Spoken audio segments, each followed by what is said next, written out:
Good morning students. आज हमारा topic rules of verb. इससे पहली वीडियो में मैंने आपको बताया था कि किन किन सब्जेक्ट के साथ वर्ब सिंगुलर आती है, और आज का हमारा टॉपिक होगा कि किन किन सब्जेक्ट के साथ वर्ब प्लूरल आती है। तो आज का हमारा टॉपिक चलेगा रूल्स ऑफ वर्ब्स, और हम आगे की कड़ी में आपको ये बताएंगे कि किस सब्जेक्ट के साथ वर्ब जो आती है वो प्लूरल कब आती है। तो ये स्टार्ट करते हैं, let's start.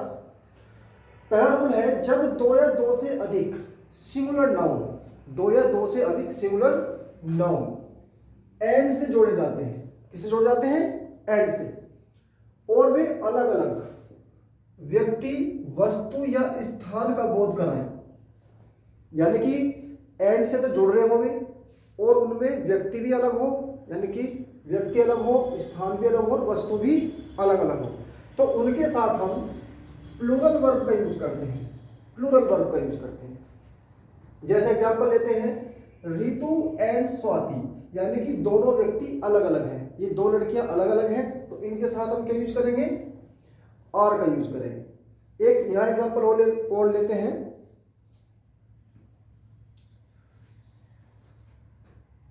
You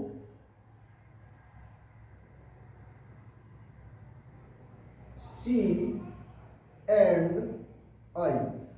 you she and I तीनों अलग अलग पर्सन हैं। ये सेकंड पर्सन है, सी थर्ड पर्सन है और आई फर्स्ट पर्सन है। तीनों अलग अलग हैं, तीनों व्यक्ति अलग अलग हैं, और किससे जुड़ रहे हैं? एंड से। दो या दो से अधिक है, तो वर्ब कैसी आ गई हमारी? प्लूरल। वर्ब कैसी आ गई हमारी? प्लूरल और सिंगल्स, राइट। नेक्स्ट रूल है हमारा, जब सेंटेंस में कोई कल्पना, यानी कि हमारी कल्पना दी गई हो, इच्छा हो या असंभव शर्त हो, अनलाइकली कंडीशन हो, जो कभी भी पूरी नहीं हो सकती हो, इनका भाव प्रकट हो, तो सब्जेक्ट के साथ, यानी कि सब्जेक्ट कोई भी हो आपका, उसके साथ हम वर्ब का यूज करेंगे, केवल वर्ब। जैसे आई विश, मेरी इच्छा है, आई वर ए सिंगर, काश मैं एक सिंगर होता, तो आई के साथ हम मोस्टली वाज का यूज करते हैं हमेशा, लेकिन यहाँ कल्पना के अकॉर्डिंग हम क्या ले? वर्ब। नेक्स्ट, सी वॉक्स, वह ऐसे चलती है, एज इफ मीन्स मानो की, मानो की सी वर ए प्रिंसेस। सी के साथ क्या हमारा? सी सिंगुलर है, और इसके साथ हमने क्या यूज करा? वर्ब का यूज किया। तो यानी कि जहां हमारी कल्पना होती है, इच्छा हो, डिजायर हो कुछ, या असंभव शर्त हो, अनलाइकली कंडीशन हो, उनके साथ हम जो है वर्ब का यूज करते हैं प्लूरल वर्ब के रूप में। नेक्स्ट रूल,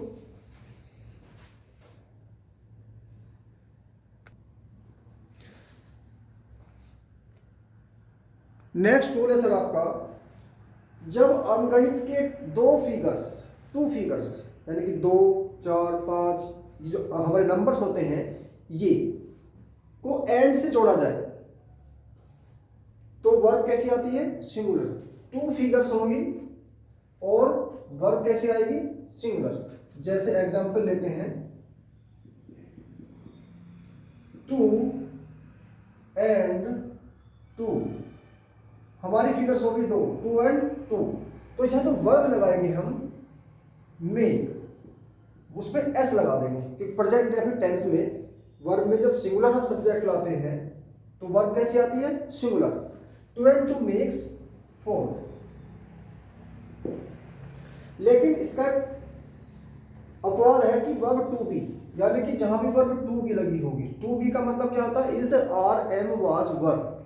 यदि किसी सेंटेंस में ये हो तो वर्ब वहां सिंगुलर भी आ सकती है और प्लूरल भी आ सकती है। जैसे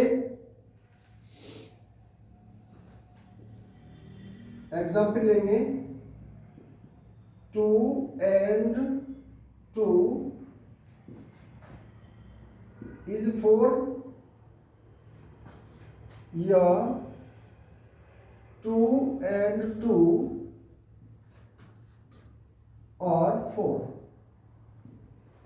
तो उसमें दोनों वर्ब हम यूज कर सकते हैं, इसका भी यूज कर सकते हैं और आर का भी यूज कर सकते हैं, लेकिन यदि मेन वर्ब वाली है तो केवल आप सिंगुलर वर्ब का ही यूज करेंगे। नेक्स्ट रूल आपका, यदि किसी से कोई सेंटेंस आपका ए ग्रेट मैनी या ए नंबर ऑफ से स्टार्ट हो रहा है, ए ग्रेट मैनी या ए नंबर ऑफ, तो आप उसके साथ प्लूरल नाउन आएगी और प्लूरल ही वर्ब आएगी। जैसे सेंटेंस है a number of students have, इसका यूज करा हमने, प्लूरल वर्ब है और यहाँ प्लूरल ही noun, right.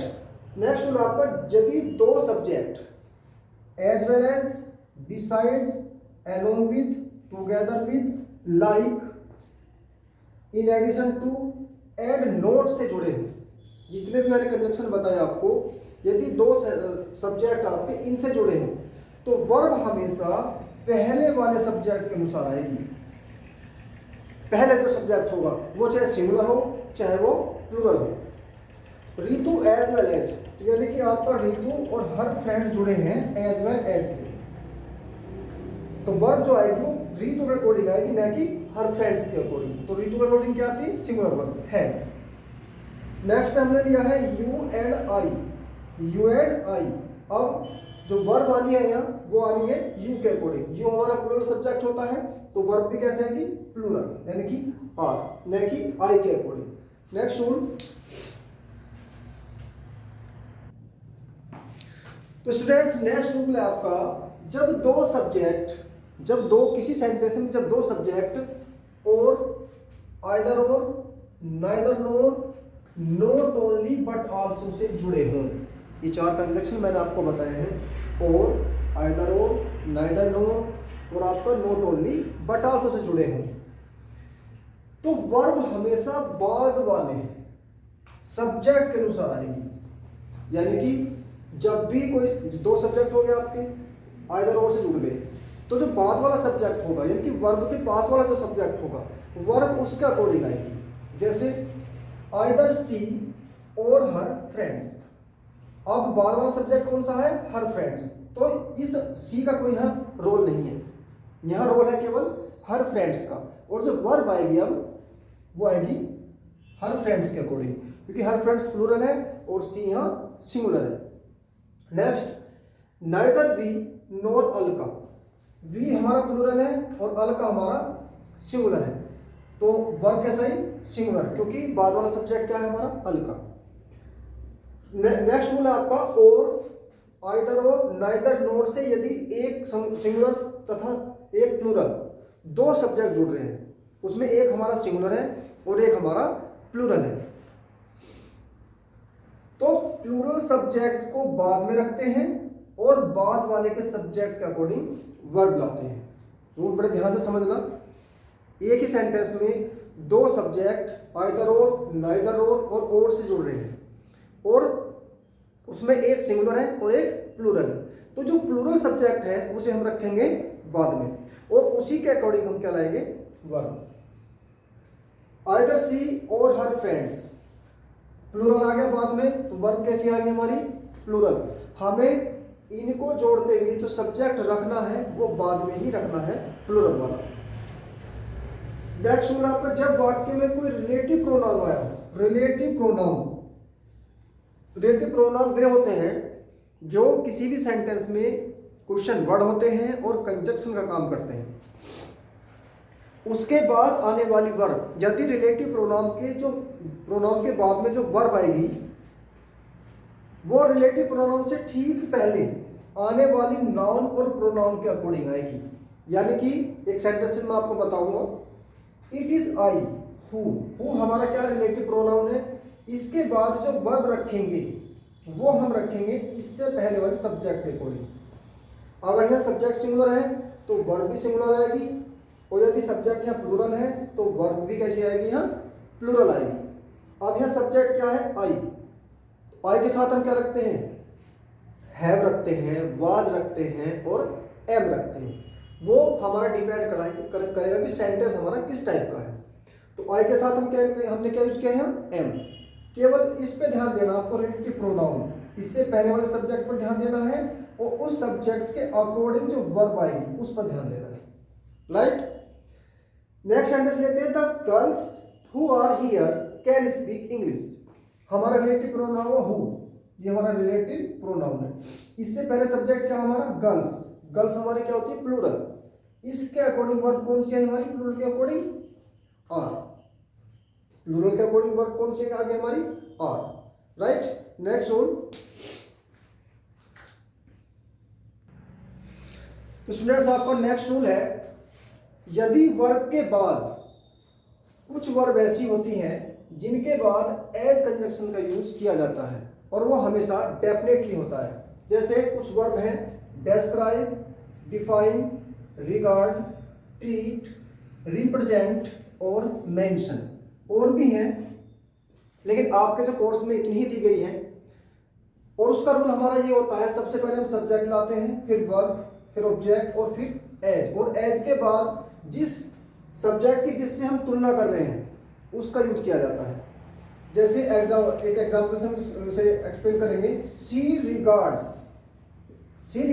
Me, she regards me as her girl. तो यानी कि सबसे पहले हमने क्या रखा सब्जेक्ट, फिर हमारी वर्ब्स, ये जो वर्ब है इनमें से कोई हो, तभी हम उसके बाद ऑब्जेक्ट के बाद एज का यूज करते हैं। नेक्स्ट हमारा रूल है, कोई कुछ सेंटेंस ऐसे होते हैं जिनके बीच में बिफोर और आफ्टर का यूज किया जाता है। आपने पढ़ा होगा पास्ट परफेक्ट टेंस में, यदि बिफोर किसी सेंटेंस में आया हुआ है तो जो हम पहला सेंटेंस लिखते हैं तो वो हम बनाते हैं पास्ट परफेक्ट में, और इसमें लगाते हैं हम हैड प्लस मेन वर्ब की थर्ड फॉर्म, और बाद वाला सेंटेंस हम बनाते हैं पास्ट इंडेफिनिट में, इसमें करते हैं मेन वर्ब की सेकंड फॉर्म का यूज। इसकी पहचान है। और यदि सेंटेंस के बीच में हमारा आफ्टर आया हो तो हम पहला सेंटेंस बनाते हैं पास्ट इंडेफिनिट यानी कि मेन वर्ब की सेकंड फॉर्म से, और दूसरा सेंटेंस बनाते हैं पास्ट परफेक्ट यानी कि हैड प्लस मेन वर्ब की थर्ड फॉर्म से। नेक्स्ट रूल हमारा ये है कि यदि प्रिंसिपल क्लोज हमारे जो क्लोज यूज होती हैं वो हमारे कंपाउंड और कॉम्प्लेक्स सेंटेंस में यूज होती हैं, और उसमें दो क्लोज होती हैं, एक तो प्रिंसिपल क्लोज और एक होती है हमारी सबऑर्डिनेट क्लोज। ये हमारे सेंटेंस होते हैं कॉम्प्लेक्स। तो यदि हमारी प्रिंसिपल क्लोज की जो वर्ब है वो पास्ट में है तो हमारी सबऑर्डिनेट क्लोज की जो वर्ब है वो भी हमारी पास्ट टेंस में पहुंच जाएगी। उसका एग्जांपल मैं लिखता हूं,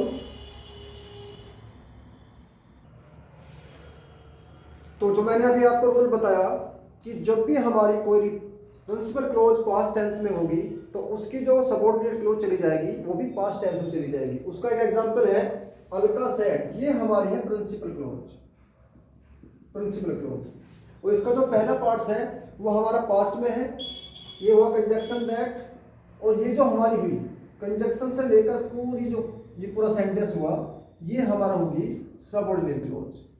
तो ये यदि पास्ट में है तो हमारी जो वर्ब होगी वो भी पास्ट में चली जाएगी। लेकिन इसका एक अपवाद भी है, यदि सबऑर्डिनेट क्लोज में, सबऑर्डिनेट क्लोज कौन सी हमारी दैट के बाद कोई यूनिवर्सल ट्रूथ हो, कोई हैबिट हो या कोई हिस्ट्रिकल इंसिडेंट हो जो पहले घटित हो चुकी है, वो सारी चीज़ यदि हमारी सबऑर्डिनेट क्लोज में आती है तो उसकी वर्ब को हम चेंज नहीं करते।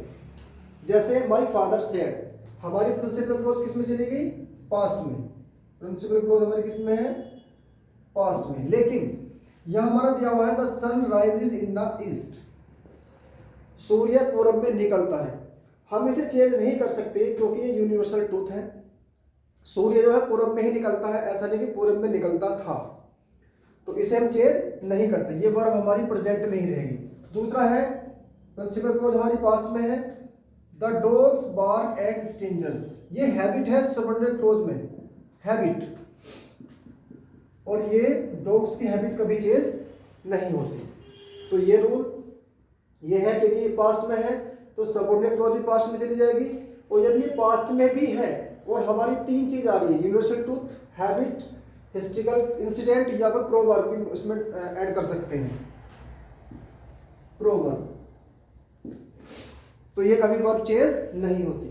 नेक्स्ट रूल हमारा, यदि दो वर्ड हमारे दिए गए हो ऑल और सम, ऑल और सम, इनके बाद यदि काउंटेबल नाउन आ रहा है, काउंटेबल नाउन जिसके हम काउंट कर सकते हो, गिन सकते हो, उसके साथ हम लाएंगे प्लूरल वर्ब।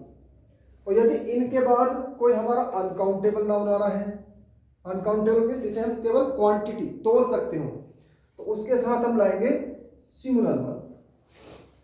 जैसे ऑल द बर्ड्स, यह रूल मैंने आपको और बताया था प्रोनाउन में, एडजेक्टिव बताया था कि ऑल के बाद हमेशा द का यूज करते हैं। ये हमारा क्या है, काउंटेबल, इसके साथ हमने क्या यूज करा, plural verb. Some milk, milk क्या है हमारा, अनकाउंटेबल नाउन, और इसके साथ हमने क्या वर्ब यूज करी, इज। नेक्स्ट, तो स्टूडेंट्स नेक्स्ट रूल लेकर चलते हैं। आज हम इस वर्ब के जो टॉपिक है इसमें कंडीशनल सेंटेंस के बारे में बताएंगे। कंडीशनल सेंटेंस होते क्या है। अब हमारी जो कंडीशन होती है वो तीन तरह की होती है, प्रेजेंट की, पास्ट की और फ्यूचर की। तो सबसे पहले लेकर चलते हैं फ्यूचर की कंडीशन को। जब कंडीशन दी हो फ्यूचर की, यानी कि उसमें दोनों सेंटेंस आपके यदि हिंदी में बोले जाते हैं तो आपके दोनों सेंटेंस हिंदी में फ्यूचर में ही बोले जाएंगे, लेकिन उनके बनाने का रूल थोड़ा सा अलग होगा। जैसे यदि तुम कठिन परिश्रम करोगे तो पास हो जाओगे, यदि तुम मेरे पास आओगे तो मैं तुम्हें एक पेन दूंगा। तो दोनों सेंटेंस की कंडीशन कैसी आ रही, फ्यूचर की, लेकिन बनाने का उनका तरीका अलग है। पहले सबसे पहले इफ का यूज करेंगे, जो भी पहला काम होगा उसमें उसे आप बनाएंगे प्रेजेंट इंडेफिनिट टेंस में, और जो दूसरा काम होगा उसे आप बनाएंगे फ्यूचर इंडेफिनिट में। जैसे if you will work hard, तो यहां मैंने क्या मिस्टेक की है, विल लगा दी, यानी यह विल नहीं आएगा, क्योंकि रूल क्या है, पहला सेंटेंस हमारा प्रेजेंट इंडेफिनिट और दूसरा सेंटेंस हमारा फ्यूचर इंडेफिनिट। तो जो हमारी फ्यूचर की कंडीशन है उसमें हम इस रूल को अप्लाई करेंगे, इफ, प्रेजेंट इंडेफिनिट और फ्यूचर इंडेफिनिट। दूसरी कंडीशन हमारी आती है पास्ट की, यानी कि एक ऐसी कंडीशन जो कभी पूरी नहीं हो सकती, अनफुलफिल्ड रहती है। यदि मैं इस काम को करता तो मैं ये काम कर लेता, यानी कि वो काम हमारा कभी पूरा नहीं होता। तो उसमें जो पहला सेंटेंस बनता है इफ के बाद, जो कंडीशन वाला सेंटेंस है वो बनता है आपका पास्ट परफेक्ट में, और जो उसके साथ वाला सेंटेंस बनता है वो बनता है would have plus main verb की थर्ड फॉर्म से। If she come to me, if she come to me, rule क्या है हमारा, पास्ट परफेक्ट, इसमें क्या लगा देंगे, had. If she had come to me, यदि वह मेरे पास आती, I would have give her pen, तो मैं उसे अपना पेन देता।